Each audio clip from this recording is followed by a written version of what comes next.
Hello everyone, welcome back to Gyan Bucket. Ajay class to ami vitamins or bikhoy alochona korim. Science section pora vitamins topic to khub important topic hoy. Jodi previous year question paper apnaloke saise vitamin or question nishoy paise. Khub important point hoy to gutei important point khini moi apnalokok ekalogote ei class to diri maji vitamin or bikhoy right. তো এটা vitamin বুলি কলে আমি কি বুঝু চাব কিছুমান organic compound হয় vitamin right যেটো যিখিনি আমাৰ বডিক দৰকাৰ হয় স্মল এমাউন্টত দৰকাৰ হয় আৰু হেখিনি আমি ডেইলি দিব লাগে আমাৰ বডি এই যদি ভিটামিনৰ যদি আমাৰ ডেফিচিয়েন্সি হয় যদি কমকে লও তেতিয়া হলেও কিছুমান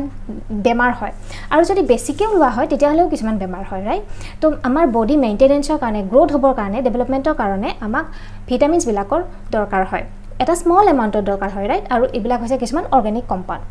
এই যে ভিটামিন এই ভিটামিনৰ পিতৃ বা জনক বা ভিটামিন থেৰাপিৰ জনক বুলি কাক কয় বুলি কলে হৈছে কাশ্মীৰ ফুংক বা ফাংক ওকে এই নামটো মনত ৰাখিব কাশ্মীৰ ফাংক তো এইখিনি থুলমুলকে আপোনালোকে বুজি পাইছে এতিয়া চাব ভিটামিন যদি আমি ক্লাসিফাই কৰো তেতিয়া হলে দুই প্ৰকাৰৰ পাও এটা হৈছে ফেট সলিউবল আৰু এটা হৈছে ওয়াটাৰ সলিউবল এটা সব ফেট সলিউবল নামটোতে গম পাইছে ফেট সলিউবল তাৰ মানে কি হ'ব যিখিনি vitamin soluble in fat and oils but insoluble in water পানীত খুল নাখায় ফেটস বা অয়েলতহে খুল খায় সেইখিনি আমি ফেট সলিউবল ভিটামিন বুলি কওঁ যেনেকৈ এ ডি ই আৰু কে এই চাৰিটা ভিটামিন ফেট সলিউবল ভিটামিন হয় এই মানে এই ভিটামিন কেটা ফেটত থাকি যায় স্টোৰ কৰিব পাৰি লিভাৰ বা এডিপোজত স্টোৰ কৰিব পাৰি ফেটত স্টোৰ হৈ থাকে ৰাইট আৰু যেটো এটা গ্ৰুপ হয় হেতু হৈছে ওয়াটাৰ সলিউবল তাৰ মানে সেই ভিটামিনখিনি পানীত হে ঘুল খায় যেনেকৈ বি ভিটামিন আৰু সি ভিটামিন এইকেটা পানীত ঘুল খায় আৰু এটা সময়ত আমাৰ বডিৰ পৰা ওলাই যায় ওকে ইউৰিনৰ জৰিয়তে আমাৰ বডিৰ পৰা ওলাই যায় আৰু সেই কাৰণে স্টোৰ কৰি ৰাখিব নোৱাৰে আমাৰ বডিত স্টোৰ হৈ নাথাকে এক্সেপ্ট B12 right তো সেই কাৰণে আমি ৰেগুলাৰলি ডায়েটত লৈ থাকিব লাগে ভিটামিন বি আৰু ভিটামিন সি কাৰণ আমাৰ বডিত স্টোৰ হৈ নাথাকে বাকি এই চাৰিটা ভিটামিন এ ডি ই আৰু কে যিকেটা ফেট সলিউবল হয় সেইকেটা লিভাৰ আৰু এডিপোজত কিছু সময়ৰ কাৰণে স্টোৰ কৰি ৰাখিব পৰা যায় ৰাইট এতিয়া ভিটামিন বিলাকৰ কিছুমান সাইন্টিফিক নেম আছে ওকে বা কেমিক্যাল নেম বুলিও ক'ব পাৰে যেনেকৈ এক্সামত কোৱেশ্চন আহে খুব কোৱেশ্চন আহে ভিটামিন এ ৰ সাইন্টিফিক নেম কি বা কেমিক্যাল নেম কি ৰেটিনল ভিটামিন সি এসকৰ্বিক এসিড ভিটামিন ডি কোলেক্যালচিফেৰল D3 আৰু আৰ্গোক্যালচিফেৰল D2 বা আপোনালোকে যদি ডাইৰেক্ট ক্যালচিফেৰল বুলিও পাব পাৰে তেতিয়া হেতু ভিটামিন ডি ৰ scientific name okay vitamin E হৈছে tocopherol right then vitamin K phylloquinone আৰু মেনাকুইনন ফাইলোকুইননটো হৈছে K1 আৰু মেনাকুইননটো হৈছে K2 কুইনন বুলিও পাব পাৰে vitamin K okay vitamin K quinone then B যেটো ভিটামিন বি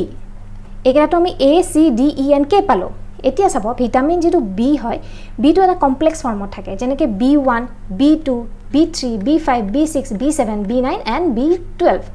B1 ক আমি কম কি থায়ামিন বুলি ৰাইট B2 মানে হৈছে ৰিবোফ্লাভিন B3 মানে হৈছে নিয়াসিন বা নায়াসিন B5 মানে হৈছে পেন্টোথেনিক এসিড B6 মানে হৈছে পাইৰিডক্সিন B7 হৈছে বায়োটিন B9 হৈছে ফোলেট বা ফলিক এসিড আৰু B12 হৈছে কোবালামাইন ওকে এইকেটা ভালকে সাইন্টিফিক নেম কেটা আপোনালোকে ভালকে মনত ৰাখিব লাগিব এই এ সি ডি ই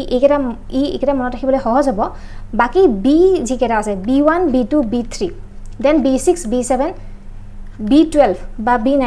এইকেটা খুব ইম্পৰ্টেন্ট হয় আপোনালোকে মনত ৰাখিব লাগিব সাইন্টিফিক নেমখিনি কোৱেশ্চন সাইন্টিফিক নেমৰ পৰা আহে আৰু এটা আহিব পাৰে যে সোৰ্সৰ পৰাও আহিব পাৰে বাট সোৰ্সত কেও বেছি ইম্পৰ্টেন্ট হয় কি ডিজিজ হয় ডেফিচিয়েন্সি ডিজিজ কি হয় ওকে তো প্ৰথমতে আমি সোৰ্সখিনি চাই লও ৰাইট তো প্ৰথমতে ভিটামিন এ চাইছো ভিটামিন এৰ সোৰ্সখিনি খুব ইম্পৰ্টেন্ট হয় ভিটামিন এৰ সোৰ্স আহি থাকে পৰীক্ষাত চাব ফিশ লিভাৰ অইল গাজৰ কণী তাৰপিছত পালেং শাক বাটাৰ মিল্ক এইবিলাকত পোৱা যায় ভিটামিন এ মেইনলি যিখিনি গ্ৰীন লিফি ভেজিটেবল বা কণী বা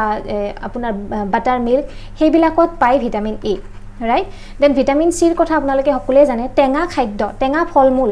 সাইট্ৰাছ ফ্ৰুটছত পোৱা যায় ভিটামিন সি তাৰ উপৰি আমলখিত পোৱা যায় গ্ৰীন লিফি ভেজিটেবলতো ভিটামিন সি কিছু পৰিমাণে পোৱা যায় right vitamin D Sunshine vitamin বুলি কোৱা হয় যাক তাৰ মানে সানলাইটত ভিটামিন ডি পোৱা যায় তাৰ পিছত ফিশ এন্ড এগ yolk তাৰ পিছত যিখিনি গাখীৰৰ দ্বাৰা প্ৰস্তুত কৰা খাদ্য হয় যেনেকৈ ধৰক পনীৰ হয় ডেইৰী প্ৰডাক্ট যেটো কোৱা হয় পনীৰত পোৱা যায় তাৰ পিছত মাছৰুমতো ভিটামিন ডি পোৱা যায় okay then vitamin E vegetable অইলছত পোৱা যায় sunflower oil then green leafy ভেজিটেবলতো ই পোৱা যায় সিডস এন্ড নাটছত ভিটামিন ই প্ৰচুৰ পৰিমাণে পোৱা যায় seeds and nuts right then vitamin K dark green কালাৰৰ যিখিনি ভেজিটেবল হয় লিফি ভেজিটেবল হয় তাত ভিটামিন কে পোৱা যায় তো আপোনালোকে সোৰ্সখিনিও মনত ৰাখিব প্ৰায় একেই হয় অকমান ডিফাৰেন্স আছে ভালকে এবাৰ দুবাৰ চালে আপোনালোকৰ মনত ৰব then B1 B2 B6 B12 এই বি ভিটামিন খিনি সোৰ্স খিনি প্ৰায় একেই হয় B1 ত ইষ্টত মিল্ক গ্ৰীণ ভেজিটেবল সিৰিয়েলছ এইবিলাক B2 ত মিল্ক এগ হোৱাইট লিভাৰ তাৰ পিছত যিখিনি dairy product B6 east milk egg yolk cereals and grams B12 meat fish egg curd etc তো বিৰ সোৰ্স খিনি প্ৰায় একেই হয় আপোনালোকে A to C2 তো জানে ডিৰ কথাটো সানশাইন ভিটামিন সূৰ্যৰ ৰশ্মিত পোৱা যায় A তো পৰীক্ষাত অহা মই খুব দেখিছো এই ভিটামিনটো কোট পোৱা যায় চাব মেইনলি গাজৰটো আহে একটো থাকে অপচনত দেন এতিয়া এই যেটো পইণ্ট হয় deficiency diseases এটো খুব ইম্পৰ্টেন্ট পইণ্ট হয় ভিটামিন টপিকটোৰ পৰা ৰাইট তাৰ মানে কি ভিটামিনৰ অভাৱত কি বেমাৰ হ'ব পাৰে এটা সব ভিটামিন এ এৰ অভাৱত যিখিনি মেইনলি চকুৰ লগত ৰিলেটেড বেমাৰ হয় সেইখিনি হোৱা দেখা যায় ৰাইট নাইট ব্লাইণ্ডনেছ হেতু ভিটামিন এৰ ডেফিচিয়েন্সিৰ কাৰণে হয় জেৰপথেলমিয়া এটো এটা চকুৰ বেমাৰ হয় ভিটামিন এৰ কাৰণে হয় তাৰ পিছত কেৰাটোমেলাচিয়া এৰ অভাৱত হয় হাইপাৰ কেৰাটোসিস এটো এৰ অভাৱত হয় দেন ভিটামিন B1 ৰ অভাৱত বেৰি B1 মানে কি আছিল থাইমিন B1 ৰ অভাৱত হয় বেৰি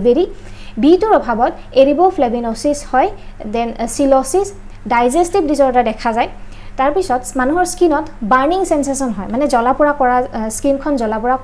কৰা যেটো বেমাৰ হেতু B2 ৰ অভাৱত হোৱা দেখা যায় ৰাইট পেলেগ্ৰা নামৰ বেমাৰটো B3 ৰ অভাৱত হয় দেন B6 ৰ অভাৱত হয় কনভালসনস দেন B7 ৰ অভাৱত হয় ডাৰ্মেটাইটিস মানে স্কিনৰ লগত ৰিলেটেড হেয়াৰ লস এবিলাক B7 ৰ অভাৱত হয় এনিমিয়া হয় B9 মানে ফলিক এসিড আছিল তো ফলিক এসিড অভাৱত ফলিক এসিডৰ অভাৱ হলে এনিমিয়া হয় B12 ভিটামিন B12 ৰ অভাৱত megaloblastic anaemia okay megaloblastic anaemia আৰু যেটো আমাৰ নাৰ্ভাস সিস্টেম হয় সেই নাৰ্ভাস সিস্টেমটো ড্যামেজ হ'বলৈ ধৰে যদি ভিটামিন B12 ৰ অভাৱ হয় ৰাইট নেক্সট এতিয়া ভিটামিন সি এটো খুব কমন ভিটামিন সি ৰ অভাৱত কি হয় স্কাৰভি বেমাৰটো হয় দেন ভিটামিন ডি ডেফিচিয়েন্সি হলে ৰিকেটছ হ'ব সৰু লৰা ছোৱালীৰ হাড় দুৰ্বল হৈ যায় এটো ৰিকেটছ হয় আৰু অস্টিওমেলাচিয়া এটো বেমাৰ হয় যিবিলাক এডাল্টস হয় তাত দেখা পোৱা যায় সফট বোনটো সফট হৈ যায় আৰু জয়েন্ট পেইন হোৱা দেখা যায় ৰাইট ভিটামিন ই ৰ অভাৱত হাৰ্ট প্ৰবলেম হয় স্কিন ডিজিজ কিছুমান হয় বা উইক ৰিপ্ৰডাক্টিভ সিস্টেম দেখা যায় ভিটামিন ই ৰ যদি ডেফিচিয়েন্সি হয় ভিটামিন কে টো জানে নন ক্লটিং অফ ব্লাড মানে ব্লাডটো ক্লটিং নহয় ব্লিডিং হৈ থাকে ব্লিডিং হলে ব্লাডটো ক্লট নহয় তো এটো হয় ভিটামিন কে ৰ অভাৱত ৰাইট তো গোটেইখিনি মই আপোনালোকক কভাৰ কৰি দিছো এ বাকি বি ৰ যিখিনি ইম্পৰ্টেন্ট আছিল তাৰ পৰা আপোনাৰ সি ডি কে ই এই গোটেইখিনি মই ইম্পৰ্টেন্টখিনি আপোনালোকক দি দিছো এইখিনি চাব ভিটামিনৰ আপোনালোকে ইয়াৰ পৰা প্ৰশ্ন নিশ্চয় আহিব আপোনালোকৰ এক্সামত আই হোপ আপোনালোকে গোটেইখিনি ক্লিয়াৰ কে বুজি পাইছে যদি ভাল পাইছে সেশনটো লাইক কৰিব নাপাহৰিব শেয়াৰ কৰিব নাপাহৰিব আৰু আমাৰ জ্ঞান পেকেট চেনেলটো সাবস্ক্ৰাইব কৰি নটিফিকেশন বেলটো প্ৰেছ কৰি ৰাখিব থ্যাংক ইউ ভেৰি মাচ